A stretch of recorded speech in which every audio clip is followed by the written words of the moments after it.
सच्चिदानंद भगवान की जय। परम पुरुष गुरुदेव जी शाश्वत शांति निधान, बार बार दंडवत करूं सकल सुखों की खान। सतगुरु सत्य स्वरूप लख मन चित हो प्रशांत। त्रिविध ताप का नाश हो जीवन बनी सुखान। अमित महायश आपका महिमा कही न जा। नीति नीति कही चुप भय वेद ग्रंथ सब गा। महाभयानक अरु कठिन भव सागर गंभीर। नाम जहाज बिठाए कर मीटे जन की पीर। मेरा मुझ में कुछ नहीं, जो कुछ है सो तो तेरा तुझको सौंप दे। क्या लागे है बोलिए प्रेम से गुरुदेव महाराज की। बोलो वृंदावन बिहारी लाल की। उमापति महादेव की। बोलो सब संतों की। बहुत ही सौभाग्य का समय है कि उस महाप्रभु की असीम दया दृष्टि से हम सभी लोगों को इस सत्संग का परम पावन अवसर मिला है। वास्तव में ये प्रभु की बहुत बड़ी कृपा कहलाती है, बहुत बड़ी दया कहलाती है। क्योंकि जब तक हमें सत्संग प्राप्त नहीं होता तो हमारे अंदर सद्विवेक सद्विचार पैदा नहीं होता। महापुरुष समझाते हैं, रामायण वर्णन आया कि बिन सत्संग विवेक न होई। राम कृपा बिनु सुलभ न सोई। कहते हैं कि बिना सत्संग के मनुष्य के अंदर सच्चा विवेक पैदा नहीं हो सकता। हाँ, दुनिया का खाने पीने कमाने का विवेक सबके पास मौजूद है। चींटी से ले हाथी तक जितने भी प्राणी हैं सब खाना जानते हैं, सब सोना जानते हैं, सब संतान का पालन और पोषण करना जानते हैं।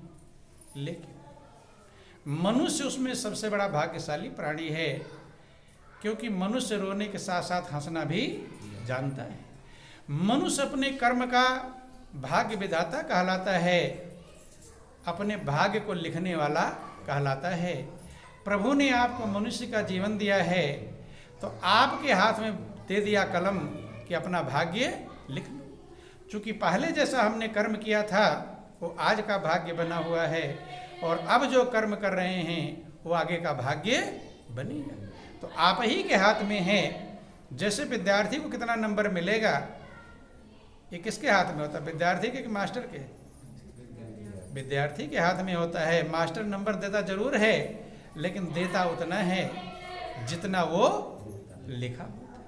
बंधु, चूंकि मास्टर के लिए सब विद्यार्थी हैं, ऐसे परमात्मा हमारा एग्जामिनर है, टेस्ट लेने वाला है, और हम उसके विद्यार्थी हैं। और विद्यार्थी का तो 2-2.5 घंटे का पेपर होता है, लेकिन हम लोगों का जो पेपर है वो पूरा जिंदगी भर चल ही रहा है। हर पल हमारा इम्तिहान है। क्या है? इम्तिहान। जो पल प्रभु देता है वो फ्री में नहीं देता कभी। वो आपका टेस्ट देख रहा है कि आप उस समय क्या सोच रहे हैं, क्या बोल रहे हैं, क्या कर रहे हैं, और सबका हिसाब है। उसी के हिसाब के अनुसार हमें नंबर मिलता है।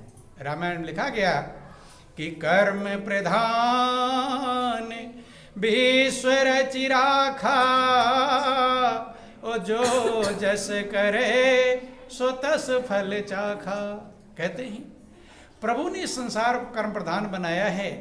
जैसा हम कर्म करते हैं, आप इस संसार में देखना कैसे कैसे लोग जी रहे हैं, जीवन यापन कर रहे हैं। कितने अंधे हैं, कितने अपंग हो जाते हैं, चल फिर नहीं पाते, कितने लूले लंगड़े बह रहे हैं, कितने पागल हो जाते हैं। अच्छे खासे लोग हैं और एक सेकंड में पागल हो जाते हैं, हार्ट अटैक हो जाता है। रोज हम सभी लोग देखते हैं, लेकिन मनुष्य विचार नहीं कर पाता।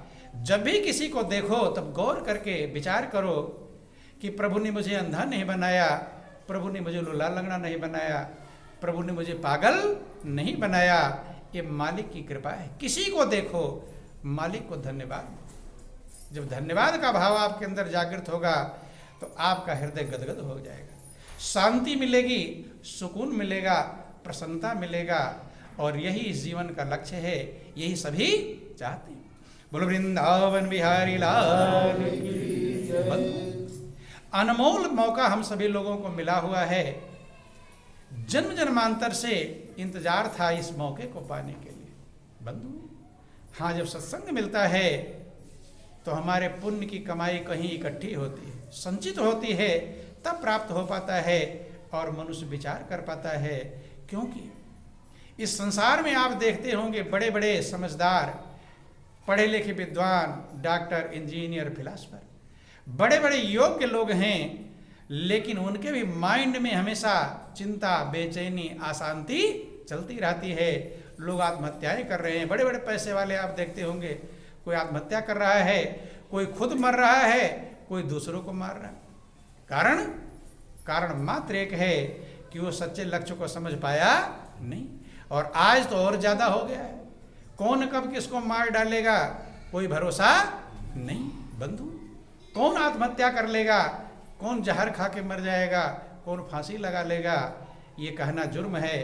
चूंकि मनुष्य के अंदर आज का जो समय है उसके अंदर धैर्य नाम की चीज नहीं, संतोष नाम की चीज नहीं है। संतोष का जरा सी बात पर, अभी एक आध महीने पहले आपने सुना होगा, अखबार में पढ़ा होगा कि एक बॉम्बे की घटना है कि माँ ने, 15 साल की लड़की थी, माँ ने बेटी को कहा दिया, बेटी पढ़ाई कर ले, पढ़ ले। क्या कहा? पढ़ ले। इतना कहा था, बेटी ने बेल्ट से माँ का गला घोंट करके और मार डाला। उसी ने पैदा किया है, बेटी उसी की है। तो क्यों पढ़ने के लिए उसने कह दिया? इतना भी बर्दाश्त नहीं है आज मनुष्य के समय में, बर्दाश्त की भावना नहीं। बेल्ट से गला घोंटा, 8-10 दिन में फिर वो पकड़ी गई। बंधु, तो आए दिन आप सब लोग घटनाएं देखते सुनते रहते हैं, देखते रहते हैं, लेकिन मनुष्य विचार नहीं कर पाता इसके पीछे कारण क्या है। इसके पीछे मात्र एक कारण है कि मन की अशांति। क्या है? मन की अशांति। कितना भी धन इकट्ठा कर ले मनुष्य, कितना भी कार कोठी बिल्डिंग बना ले, लेकिन ये सब चीजें मन की शांति के लिए तो हैं।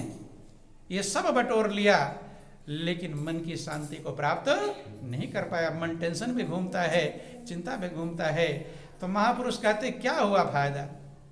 इतनी बड़ी बड़ी बिल्डिंगें बनाकर, इतनी अच्छी अच्छी कारें खरीद करके, इतने धन के भंडार खरीद करके, इतना बेटा बेटी पैदा करके, ये सब किस लिए किया था?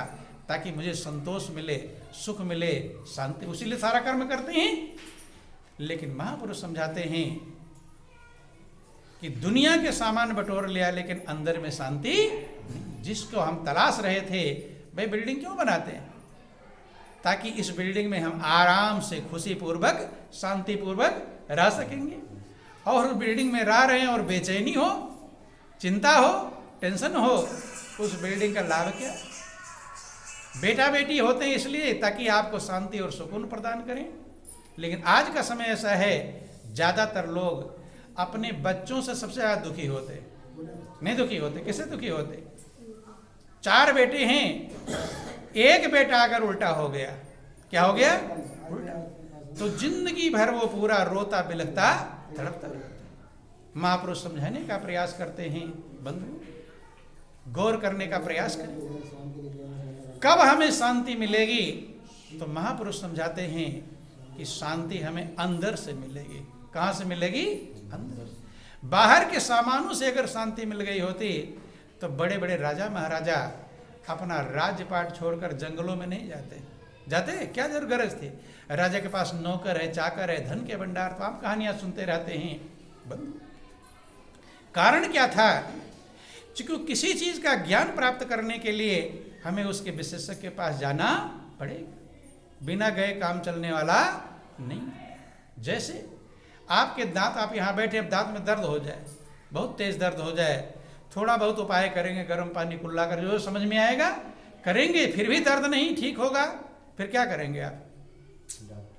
दांत वाले डॉक्टर के पास जाएंगे ही जाएंगे, मजबूर हैं, फीस भी देंगे, प्रार्थना भी करेंगे और जो दवाई लिखेगा उसका प्रयोग भी करेंगे। कहेंगे बैठ जाए तो बैठा भी रहेंगे, जो जैसा ऑर्डर देगा वैसा हम करेंगे। बंधु चूंकि दांत हमारा है, मंजन पेस्ट करते हैं, शीशे में देखते हैं, लेकिन सही करने का ज्ञान हमें नहीं। उसका विशेषज्ञ कोई दूसरा। गाड़ी लेकर आप घूमते रहते हैं, गाड़ी आपकी है, पैसा आपने खर्च किया है, लेकिन जब गाड़ी खराब हो जाती है तब धक्का देते हुए जाते। किसके पास? मिस्त्री के पास। भले आप पढ़े लिखे विद्वान हैं और मिस्त्री अंगूठा टेक है, एक अक्षर पढ़ा लिखा नहीं है। जाकर उसके पास जाते हैं, ए बच्चों बैठ जाओ, बोलो वृंदावन बिहारी लाल की। उस मिस्त्री के पास जाते हैं, प्रार्थना करते हैं कि भैया मेरा जल्दी। तो मिस्त्री अनपढ़ गंवार है, आप पढ़े लिखे विद्वान हो, लेकिन उसके पास प्रार्थना भी करते हैं मेरा जल्दी काम कर। कपड़े सिलाना होगा, टेलर के पास जाएंगे। हर चीज का ज्ञान प्राप्त करने के लिए, गाड़ी सीखना होगा, ड्राइवर के पास जाएंगे। हर चीज का ज्ञान प्राप्त करने के लिए विशेषज्ञ के पास जाना पड़ता है।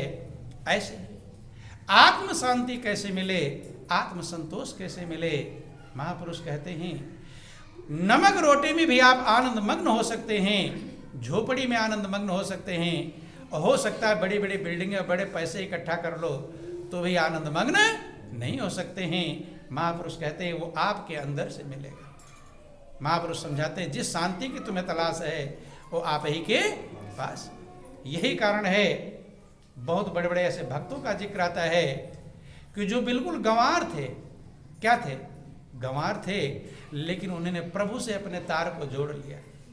किससे जोड़ लिया? प्रभु से अपने जीवन के तार को जोड़ लिया। तो आज उनके गीत गाए जाते हैं, उनकी आरती की जाती है, उनकी पूजा की जाती है। एक संत का जिक्र है मलूक दास।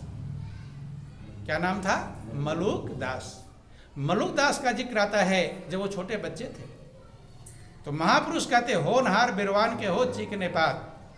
जब आप फसल बोते हैं और जब जमता है तभी आप किसान खुश हो जाता है कि फसल तो बड़ी अच्छी जमी है, जबकि अभी तो न उगा है, न उसमें फसल आया, न कुछ आया नहीं, अनाज नहीं आया, लेकिन उगता हुआ देखकर खुशी मिल जाती है कि जब जमा हुआ अच्छा है तो फसल, और जमने में अगर सही नहीं जमा तो वही परेशान हो जाता है। तो ऐसे ही संस्कारवान जीव जो होता है बचपन में उसका संस्कार तेज प्रबल होता है। कुछ ऐसे लोग हुए जो बचपन से संस्कार वाले थे, महान बने, और कुछ ऐसे भी लोग हुए जो पहले बचपन में अपराधी थे, लेकिन संगति उन्हें मिल गई, रास्ता मिल गया तो भी महान बन गए।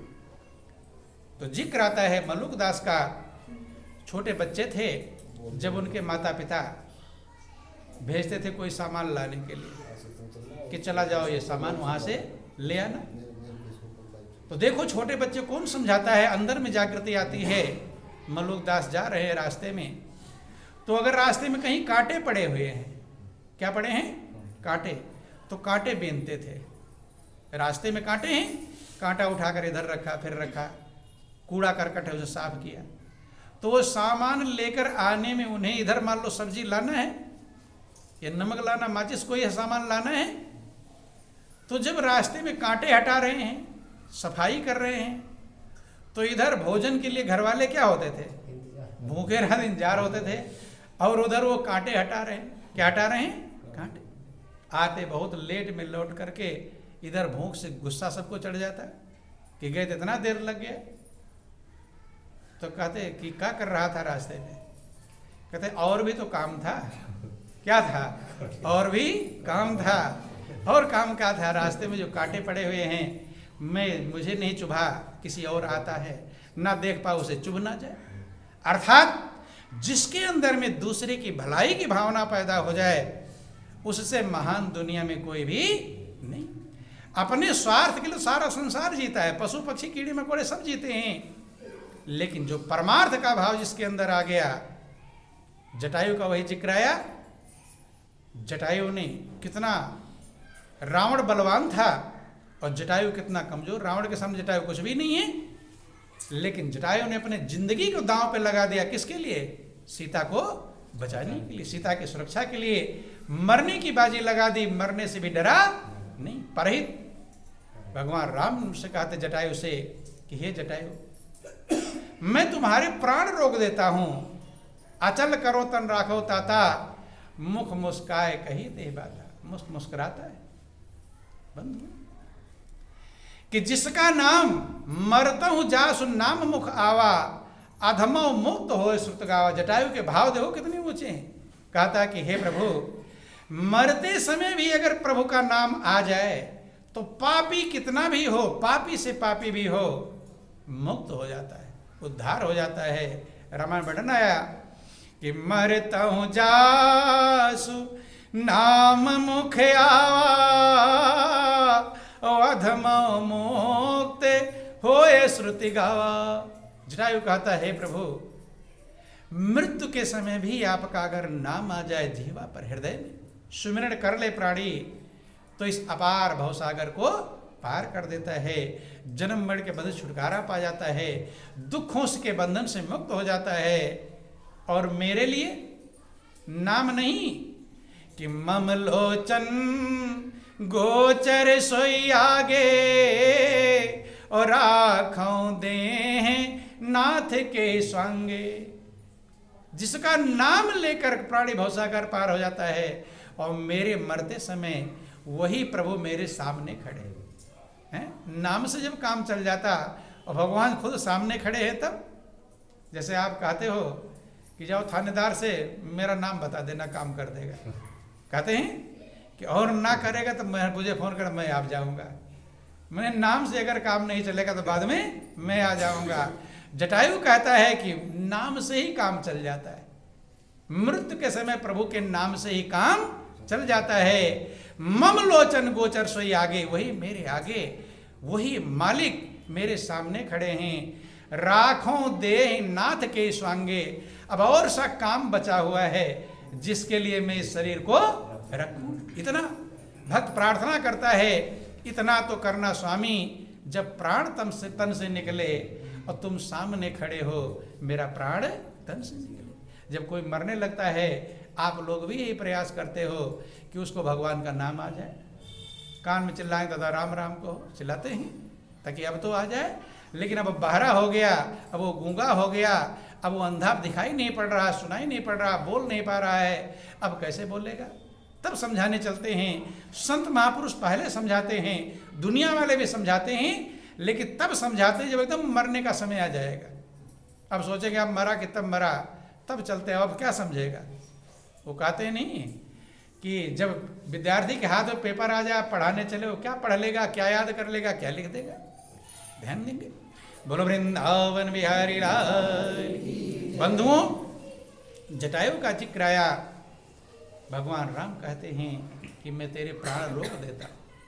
कहे प्रभु अब रोकने की जरूरत नहीं। बहुर की प्रभु असबनी बनावा, ये मौका फिर दोबारा मिल सकता है कि आप सामने हो, मेरा प्राण निकले, जीवित तो रह जाऊंगा, लेकिन ये मौका जरूरी नहीं। भगवान बहुत प्रसन्न होते हैं, मुस्कुराते हैं। उसके कीमत विवेक को देख करके, समझ को देख कर, ज्ञान को देख करके भगवान राम कहते हैं, परहित बस जिनके मन माही, और तिनकहु जग दुर्लभ कछु नहीं।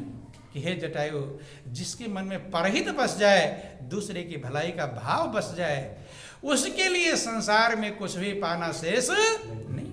लोग भगवान से मांगते हैं, हे भगवान ये दे दो, हे भगवान बेटा दे दो, हे भगवान बिल्डिंग दे दो, हे भगवान धन दे दो।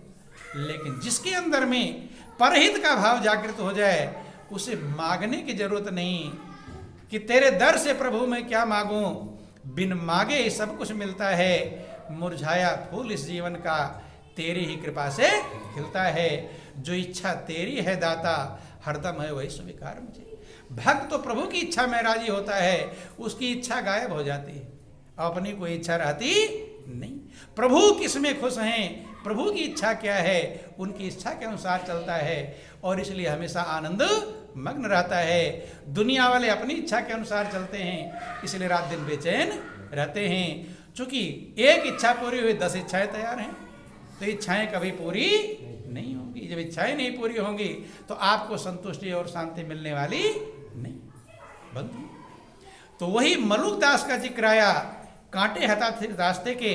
कहीं किसी को मैंने तो देख लिया, हो सकता दूसरा कोई आवे और उसे कांटा दिखाई ना पड़े, पैर में चुभ जाए, कांटे हटा रहे हैं। घर में आते थे, फटकार सुनते थे, डांट सुनते थे घर वालों की, लेकिन हृदय के भाव उस प्रभु में जुड़े हुए थे, परहित में जुड़े थे। और थोड़ा बड़े हुए, कहीं साधु संतों को देख लेते, भोजन कराने का सोचते, तो घर में से दाल और चावल जेब में रख लेते। कहाँ रखते? जेब में रख लिया दाल और चावल और ले गए, वहाँ साधु संतों को बना रहे हैं और खिला रहे हैं। नहीं समझे? बोलो वृंदावन बिहारी लाल। अब एक बार देखो, लोग दूसरे घर में चोरी करते हैं, लेकिन मलुक दास का जिक्र आया अपने घर में। किस घर में? अपने घर में चोरी कर रहे हैं। किसके लिए? परहित के लिए, परोपकार के लिए, साधु संतों को भोजन कराने के लिए। एक दिन का जिक्र आता है कि चोरी करने का मौका नहीं मिला। जहां आटा चावल दाल होगा कोई बैठा होगा, निकाल नहीं पाए, जेब में नहीं रख पाए। बंद, ध्यान देना। अब क्या करते? गए, घूम रहे इधर उधर, अब अकल नहीं काम कर रहे, उधर भूखे हैं, क्या खिलाऊं, कैसे खिलाऊं। अब गए वहां पर, देखो मनुष्य के अंदर जब भाव होता है तो कोई ना कोई प्रभु रास्ता निकाल देता है। लौट करके गए, उनको साधु संतों को बिठा कर आए थे कि महाराज बैठो, मैं ला रहा हूँ आटा चावल दाल, अभी बनाऊंगा और खिलाऊंगा। लेकिन यहाँ घर में मौका नहीं मिल गया। चले गए वापस, तो महाराज वहाँ इंतजार कर रहे हैं भोजन के लिए। कहते महाराज ऐसा चलो घर पर चलो।